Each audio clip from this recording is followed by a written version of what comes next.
Imagine this scenario. You go to a prestigious university to participate in a learning and memory experiment. When you arrive, you discover that the teaching instrument is this machine, which seems to give electroshocks to a man on the other side of the wall.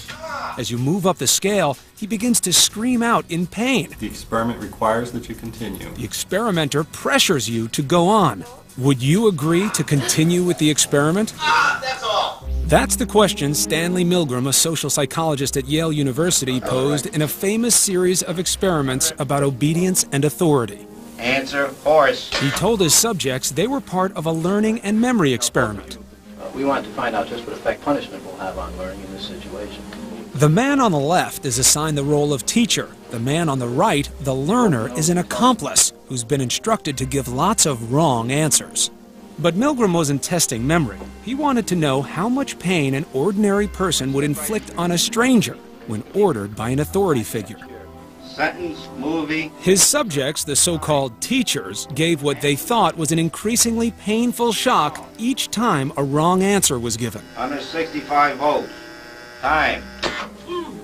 But in fact, there were no shocks at all. 180 volts.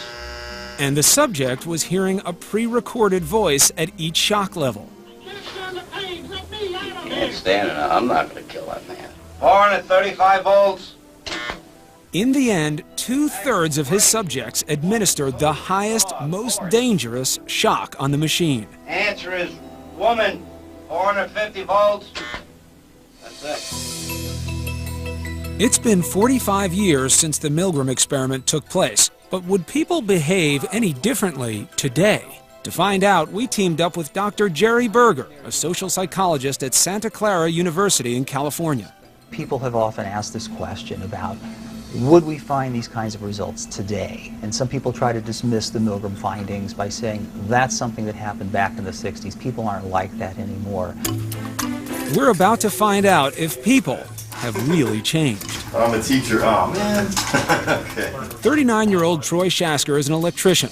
He's been paid $50 to participate and told that the money is his to keep even if he quits the experiment early. He's worried about the dangers of the electroshock machine. Wow. I don't think I could shock him that hard if he really does screw up. That's a severe shock there.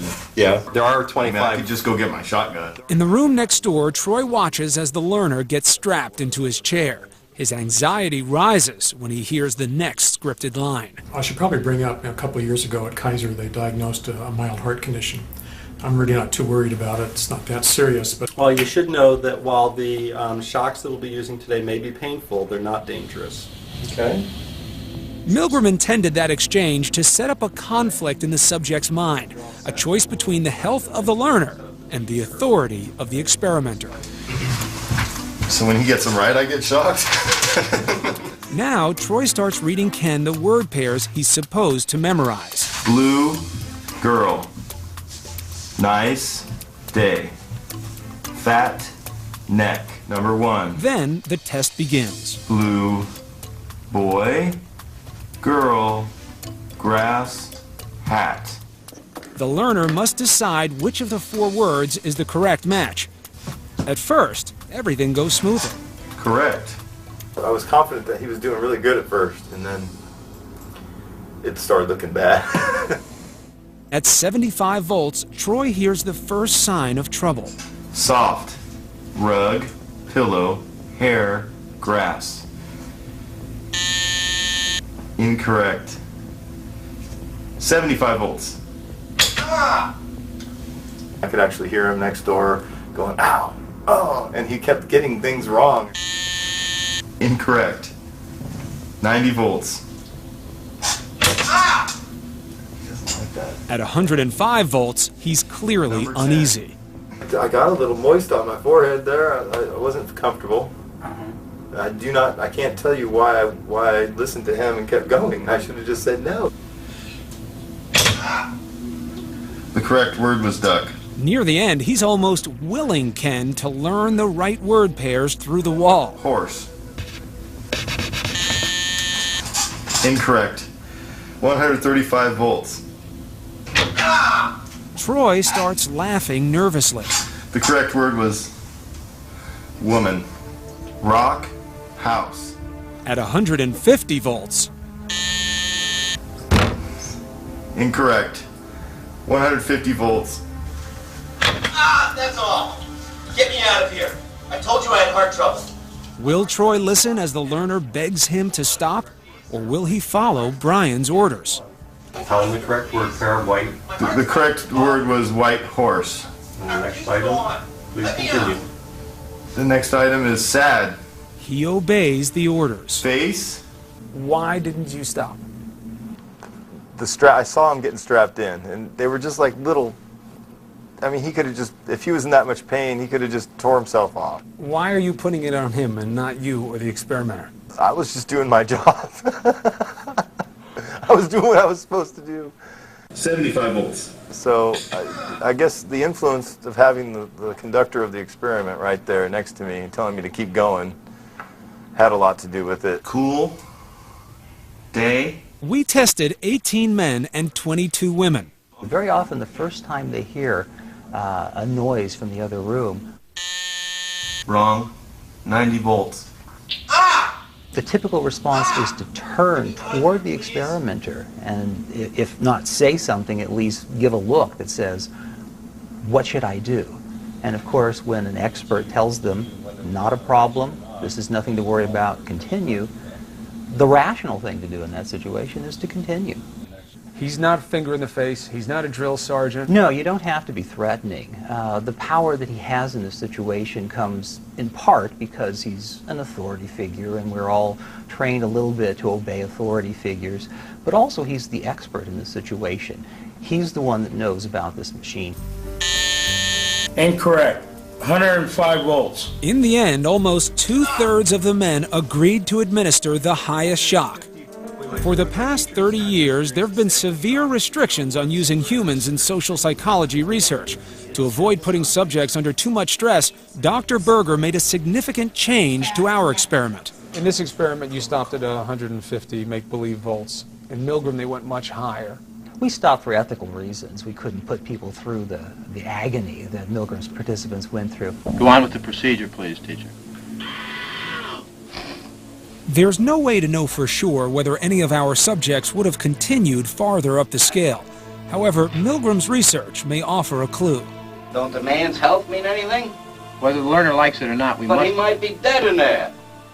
When we look back at Milgram's data, what we find is that point, that 150 volt point that we stopped at, is something of a point of no return. 150 volts.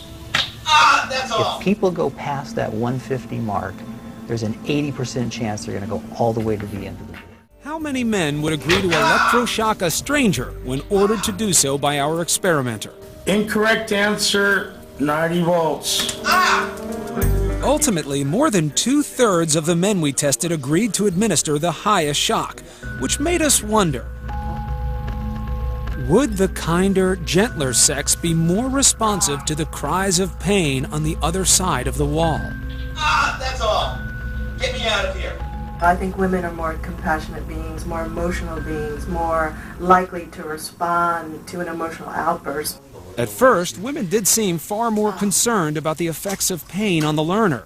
I'm an RN. Okay. I take care of people. I don't, inflict pain, normally. I am assuming you're really not going to give someone a heart attack. I'm seeing stuff go all the way up here. Do we ever get up this far? Because this says danger, severe shock. Chris is 50. She's married and has a 19-year-old daughter. When it starts to get up in here, the labeling is Well, we don't know. non-indicative, We right? don't know how far it's going to go because it all depends on how the learner learns Right. the words. Good luck. Number 3, At first, she doesn't seem too concerned. man, lady, tub, neck. Ow. That's incorrect. By the way, Chris is a 7th grade teacher. Number 8, soft, rug, pillow, hair, grass. Oh, incorrect. Then, at 75 volts, we notice something 75 strange. volts. A smile. I teach kids, so I can kind of tell shock from not shock. So when somebody just kind of goes, ah, oh no, I have to write a 5-paragraph essay, ah, I don't pay much attention to that. So I listen to see if the kid is really surprised or upset. And you always hear a little beforehand. I didn't hear the so that's why I smiled. Pretending to be hurt. Yeah, playing with it. She continues to move deliberately up the row of switches. 90 volts. Oh, I'm sorry, that's incorrect. 105 volts. Ooh, I'm sorry. Wet goes with duck. 120. I've had that shock myself. So you're thinking now... This isn't good. I've been reassured that there would be no pain involved. And that's making you think what? That I'm not sure I believe the professor. And that I'm going to think carefully about what I'm hearing as I'm going along. Oh, I'm sorry. It's a white horse. This says 150 volts. Deep breath. That's all. Get me out of here. I told you I had heart trouble. My heart's starting to bother me now. Get me out of here, please. My heart's starting to bother me. I refuse to go on. Let me out. Well. Please go on. The next item is sad. Okay. Now, he said that he had a heart problem. Remember, while the shocks may be painful to him, they're not dangerous. We know that. Okay, and we're aware of that, and there's not going to be any lawsuit from his medical facility, right? Well, if anything happens to him, I am responsible. That's what I needed to know. Okay. Why is that what you needed to know? I needed to know that he heard what the gentleman said, and I needed to know that he knew, and that he was responsible, and that he was aware of what was happening. You heard the man say, "My heart hurts." I did. And just having the guy in the lab coat saying, "Keep going, it's fine, I'm telling you it's fine, going," somewhat divorced you from your own decision-making power? Oh, sure. It's just like when I'm told to administer the state tests for hours on end. You're doing your job. Doing my job. She told us later she didn't believe she would have shocked the learner in the danger zone. What were the differences between men and women? The argument has always been that, well, women are going to be more empathic. They're going to be more caring and concerned about the man on the other side of the wall. Grass, duck. And yet, some women showed little emotion during the experiment. Wrong. 120 volts. Wrong. 135 volts. Didn't go all the way down. Please go ahead. Okay. Wrong. 150 volts. That's all. Get me out of here. Correct word. I told you I had heart White trouble. horse. My heart's starting to bother me Please now. continue with the next Get me item. out of here, Sad. please. Others seemed disturbed as the experimenter pressures them to continue. The next word is sad. I can't continue if I hear this man screaming and he wants it to stop. It's absolutely essential that you continue. But why if we hear him screaming? Whether the learner 'Cause likes if I it or was- not, we must continue until he's learned all the word pairs correctly. Okay? Sad, please. That's all. Get me out of here. Both of these women went on to give the highest shock of 150 volts to the learner. One could argue that it's very difficult for a woman to be assertive. Okay, many women in our society have a more difficult time saying no to the male experimenter. You had a very diverse situation here, women, different ethnic backgrounds. It's reasonable to guess that culture would come into this and that culture might play a role. There are some societies, we call them collectivist cultures, in which people are more geared toward doing what is good for the group. My heart's starting to bother me now. Get me Please out of here, continue. please. White My heart's horse. starting to bother me. Set. I refuse to go on. Let me out. Face. In Asia, like punishment from parents as well as like punishment from schools are actually kind of common. 90 volts. We tested 22 women and were surprised to find that women were more likely to continue to the highest shock. 73% of women, 65% of the men. The voltage is 150 volts. That's all. And we began to notice a pattern. The majority of people who continued to follow orders refused to take responsibility for the learner's safety. It's not my responsibility. You all, brought this. We're volunteers. It's your controlled lab experiment. So I see. Okay. I'm just a conduit for you. Well, I just flipped the switch. I mean, he chose to be there himself to take the shocks, and that was his choice. If responsibility can be placed elsewhere or diffused among other people, then we can avoid any blame, any regret, any of those things that happen after the fact. The people who deferred the responsibility didn't feel good about it, but it allowed them to continue because it really wasn't them making the decisions, it was the experimenter. 2, nice day. In our control room, Dr. Berger closely watches every reaction to the learner. 150 volts. Ah, that's all. Get me out of here. I told you I had heart trouble. Can I ask him if he's okay? Are you okay? Are there clues that indicate whether certain people might be more compliant with authority? Wrong. 90 volts. When you were watching, how good were you at guessing? Oh, this person may go or this may not. It was impossible to tell. I tried to guess. I tried to look for signs, body language, anything to try to guess who's going to continue and who's going to stop. And that tells me that it's not that there are certain kinds of people who are obviously different from the rest of us. It tells me that probably all of us are capable. 46-year-old Fred is a self-described nonconformist. He's married, has no children, and works as a software engineer at an internet company. That is incorrect. 75 volts. After hearing the first scream of pain, Fred's face shows no emotion. What at this point is keeping you in the chair? It's two consenting adults saying we're going to do this. Now, until some point, one of us has to say stop. So you put all of the responsibility in terms of when was the right quit point on the learner? For quite a lot of this, yes. I mean, there is going through my head, how long are we going to do this? I am waiting for the other person to say stop. I don't know where I would have just said stop on my own. Suddenly, at 150 volts, he meets his moral tipping point. That is incorrect. 150 volts. That's all. Get me out of here. He said that's all. We're not doing any more of this. Okay. Please read in the correct word pair. The correct word pair was white horse. And then please continue. The next item is sad. No. He has said no joy. I'm not doing this anymore. Well, I want to remind you though that the shocks may be painful to him, but they're not dangerous. It doesn't matter. I'm not a sadist. He has said no more.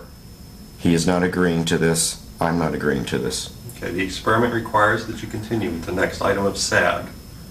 The experiment allows me to walk out at any time, and I will walk out if you want to push this. No, well, that is correct. It's absolutely essential that you continue. Okay, remember, whether the learner likes it or not. The teacher doesn't like it, he's walking out. Okay, we can discontinue participation. That's just fine. Okay. I understand. Once somebody says no, it's no. Okay. I mean, this was obviously at this point now wrong to go on. It's not even an intellectual debate. Well, aren't we supposed to do what we're told? Do you have a brain? Shouldn't you use it too? If somebody walks up to you and says the blackboard is white and they've got on a lab coat, do you believe them? No, you've got your own eyes. I mean, you look at Nuremberg. I was just following orders. I'm sorry, we're still going to line you up and shoot you for war crimes. That's not an excuse.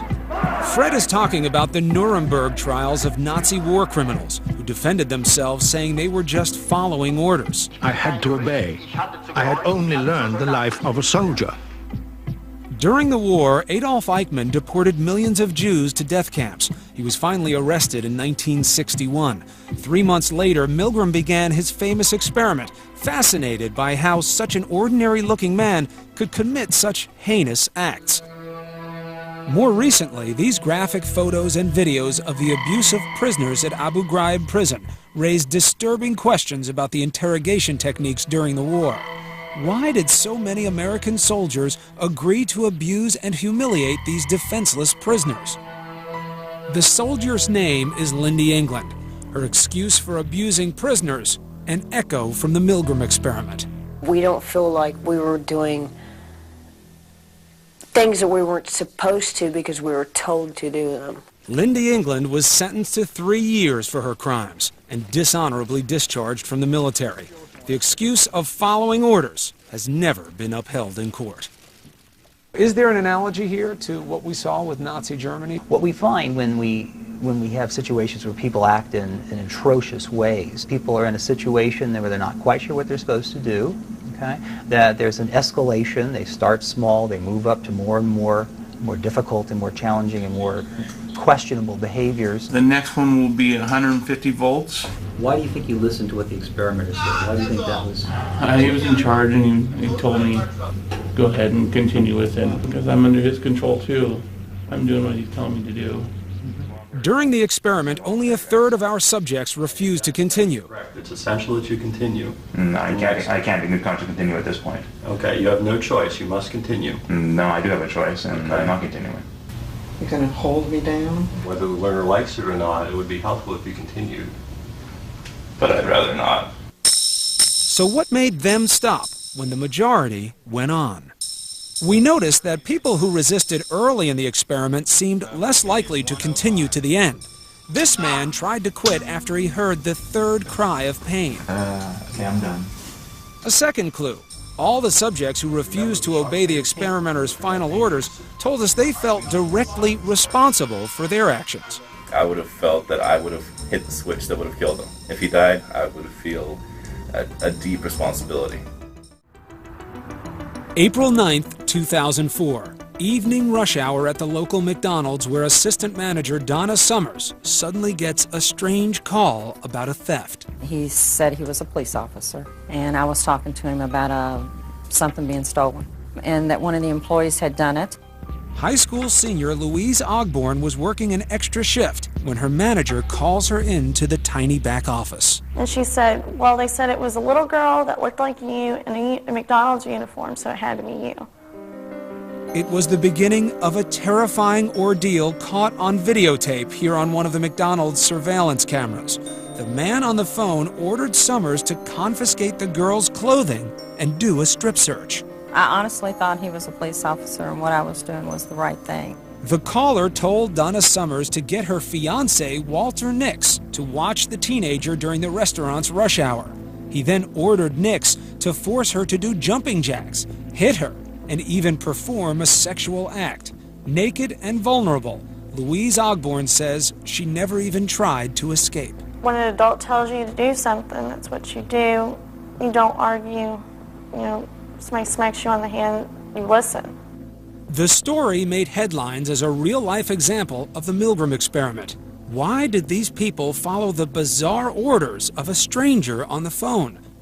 Social psychologist Dr. Phil Zimbardo was a consultant in the McDonald's case. Usually, obeying authority is good. We obey our parents and we obey our teachers. The problem is, it's fine to obey just authority. It's not fine to obey unjust authority. But is there anything that would stop people from obeying the orders of an authority figure? Incorrect. You three must decide the punishment to be administered. Milgram found when he used a team of 2 accomplices who both refused to continue, 90% of his subjects followed their example. So we wonder, would compliance with the experimenter's orders decrease if we added an accomplice to our own experiment? So you can turn that worksheet over. On the left, the real subject, Michelle. On the right, Tammy, our new accomplice who starts the test. 75 volts. As she started going up the scale, and then she started reacting, I thought, okay, well maybe she's just holding it too long, because I did notice she would hold it down a little bit. But at 90 volts, Tammy pretends to be too disturbed to continue. I don't think I can do this. Teacher 2, would you please take over? Sorry. With little apparent emotion, Michelle takes over. The correct word pair is cool cave. That's incorrect. 105 volts. 120 volts. I felt the pressure of, wow, it's up to me. I'm the last one. Somebody has to keep the experiment going. That's all. Get me out of here. I told you I had heart trouble. Please continue. The correct word pair is white horse. He said to go. I can't do this. She is visibly breaking down. The correct pairing is white horse. I'm sorry, I can't continue. Okay. I started shaking. It wasn't the very last word. I mean, that was my breaking point, but the one before that, it was getting pretty bad. At 150 volts, she refuses to continue, despite the experimenter's orders. But Michelle is in the minority. And one of the most surprising findings of our experiment, we discovered that even with a moral guide sitting in the same room as our subject, there was little decrease in compliance with the orders of an authority figure. 63% of our subjects continued to electroshock the learner even after our accomplice protested. That's only a slight drop from the 70% in our original experiment. Milgram believed that if you could find some other people who also wanted to reject the authority, that was your best bet for breaking out of the conformity. I suspect if we'd had 3 or 4 people stop the experiment, it would have been very difficult for people to continue because they, at that point, would feel that continuing was the abnormal response. And in the real-life application of Milgram's experiment, the McDonald's case, Walter Nix was sentenced to 5 years in prison for sexual abuse. Donna Summers was fired and pleaded no contest to a misdemeanor charge. Her justification for her actions was another disturbing echo from the Milgram experiment. I was following the instructions of what a police officer was telling me. You weren't there, you didn't have the phone call? You have no idea what you would have done in that situation? You think you do, but you don't know. Since the 70s, the use of humans in scientific research has been restricted. In order to redo the Milgram experiment, ABC News' protocol was vetted by the American Psychological Association. Clinical psychologists pre-screened our subjects for psychological stability. We also told participants they could pull out of the experiment at any time, and that deception might be involved. Do you think you can learn these types of things about behavior without testing human beings? If you ask people, what do you think you'll do? What do you think the average person would do? We're often wrong. The only way to really know for sure is to put people in that situation and find out what they really will do.